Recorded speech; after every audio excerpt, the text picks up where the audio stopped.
तो मैं हर्षमीत खड़ियाल साहब से शुरुआत करना चाहता हूं। सर, अपनी मांग जो है एक बार आप मैंने कोशिश की, आप भी जरा दर्शकों को बता दें, इलेक्शन कमीशन से मुलाकात करके क्या मांग करना चाहती हैं विपक्षी पार्टियां? देखिए, ट्रांसपेरेंसी है। सिंपल शब्दों में कहा जाए तो सिर्फ और सिर्फ ट्रांसपेरेंसी डिमांड कर रही है 28 प्लस पॉलिटिकल पार्टीज का जो गठजोड़ा इंडिया अलायंस का। और देश के 130 करोड़ लोग भी चाहते हैं कि ट्रांसपेरेंसी हो। जिसको वो वोट देते हैं, वोट उसी को जाए। अगर उनको इस चीज की अश्योरिटी मिल जाएगी तो उसमें दिक्कत क्या है। और दूसरी बात, जहां तक ये बात कर रहे हैं भारतीय जनता पार्टी के कुछ लीडर्स टिप्पा टिप्पणी कर रहे हैं, मैं शर्मा साहब इनको बता दूं कि अडवाणी साहब को तो बुला दिया है, लेकिन अडवाणी साहब ने 2009 में क्या कहा था बतौर लीडर ऑफ ऑपोजिशन, उसको ना भारतीय जनता पार्टी काइंडली बुलाए। पहली main stream party Bharatiya Janata party खुद थी जिसने इलेक्ट्रॉनिक वोटिंग मशीन पे, ईवीएम पे सवाल खड़े किए थे और डिमांड किया था कि बैलेट पेपर यूज होना चाहिए। दूसरी चीज, भारतीय जनता पार्टी के जो अब इस वक्त एमपी हैं, पहले नेशनल एग्जीक्यूटिव मेंबर थे जीवीएल नरसिम्हा राव जी, उन्होंने किताब लिखी साहब 2010 में, जो खुद लिखी थी और उसका टाइटल था डेमोक्रेसी एट रिस्क, क्या हम ईवीएम को ट्रस्ट कर सकते हैं। तीसरा साहब, जब 28 plus political parties, former chief election commissioners, experts, professionals और देश कह रहा है कि वीवीपैट जो है उसको 100% काउंटिंग होनी चाहिए ताकि एश्योरिटी हो, देश में ट्रांसपेरेंसी हो। और दिक्कत भारतीय जनता पार्टी क्या बता रही है साहब, कुछ लीडर्स क्या बता रहे हैं कि स्टाफ कहां से लेके आएंगे, एडमिनिस्ट्रेटिव दिक्कत आएगी, ये आएगी। तो पहले बात तो आपने खुद इस चीज की डिमांड क्यों की थी। दूसरी चीज, महज फॉर्मर जो एक्सपर्ट्स हैं, इलेक्शन कमिश्नर्स रहे हैं, उन्होंने भी बताया कि महज कुछ घंटों की बात है साहब, ज्यादा से ज्यादा एक दिन लगेगा इस चीज को, और उसके बावजूद नहीं ये करना चाह रहे हैं। और इसका इम्पैक्ट क्या होगा पूरे देश को, और पूरे देश के लोगों को इस चीज का आश्वासन होगा, श्योरिटी होगी कि एटलीस्ट हमने जिसको वोट डाला था उसको वोट गया है। अभी क्या होता है साहब, 7 सेकंड के लिए स्लिप दिखाई देती है और उसके बाद वो गायब हो जाती है और काउंटिंग भी नहीं होती उस चीज की। तो हम सिर्फ ये चीज कह रहे हैं कि भारतीय जनता पार्टी जो कॉन्फिडेंस दिखा रही है ईवीएम में, इतना कॉन्फिडेंस लेके कहां से आ रही है, क्यों लेके आ रही है, और ट्रांसपेरेंसी बढ़ेगी तो दिक्कत क्या है। दूसरी बात साहब, देखिए ऐसा है कि 120 कंट्रीज जो हैं लोकतंत्र को प्रैक्टिस करती हैं, डेमोक्रेसी को प्रैक्टिस करती हैं, 120 के अराउंड।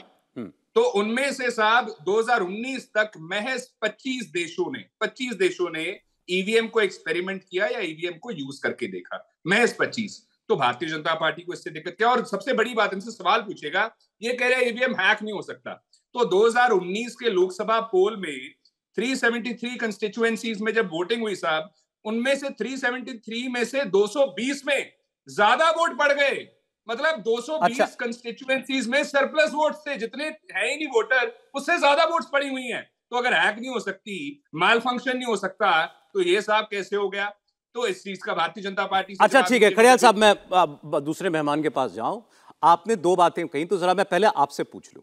आपने कहा कि इतने कम देश हैं जो ईवीएम से चुनाव कराते हैं, तो पहले ईवीएम से चुनाव पर तो कोई दिक्कत नहीं है ना आपको, आपकी मांग है वीवीपैट की पर्चियां गिनी जाएं। दूसरा बात आपने कही थी कि विश्वसनीयता का सवाल है, तो आपको चुनाव के पारदर्शी होने पर कोई शक है क्या? भारत में जो चुनाव आयोग इलेक्शन कराता है वो ट्रांसपेरेंट है, इसमें आपको कोई शक है क्या? नहीं, देखिए बात ये है साहब, शक मुझे लगता है भारतीय जनता पार्टी को इस चीज पे नहीं होना चाहिए कि देश ट्रांसपेरेंसी नहीं चाहता है।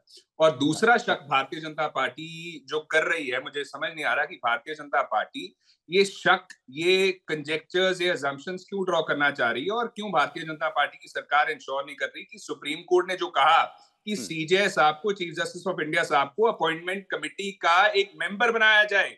इन्होंने क्या किया, भारतीय जनता पार्टी ने, आप दो मुद्दों को जोड़ रहे हैं। मेरा अभी तो सर, अभी सवाल केवल ईवीएम का है। अब आप कह रहे हैं कि इलेक्शन कमिश्नर कैसे चुने जाते हैं उस प्रक्रिया पर, वो विषय अलग है। देखिए ऐसा नहीं, विषय अलग है। क्या है, देखिए इलेक्शन कमिश्नर ऑफ इंडिया ने डिसाइड करना है कब इलेक्शन होगा, कहां पे होगा, कहां पे री इलेक्शन होगा, सब कुछ डिसाइड तो इलेक्शन कमिश्नर ने करना है। चीफ इलेक्शन कमिश्नर ने, 2 इलेक्शन कमिश्नर्स ने, तो उनकी अपॉइंटमेंट किसने करनी है?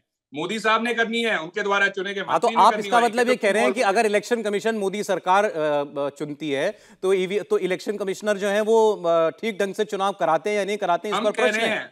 नहीं, हम कह रहे हैं कि सुप्रीम कोर्ट ने कहा है चीफ जस्टिस ऑफ इंडिया साहब को कमेटी का मेंबर बनाओ।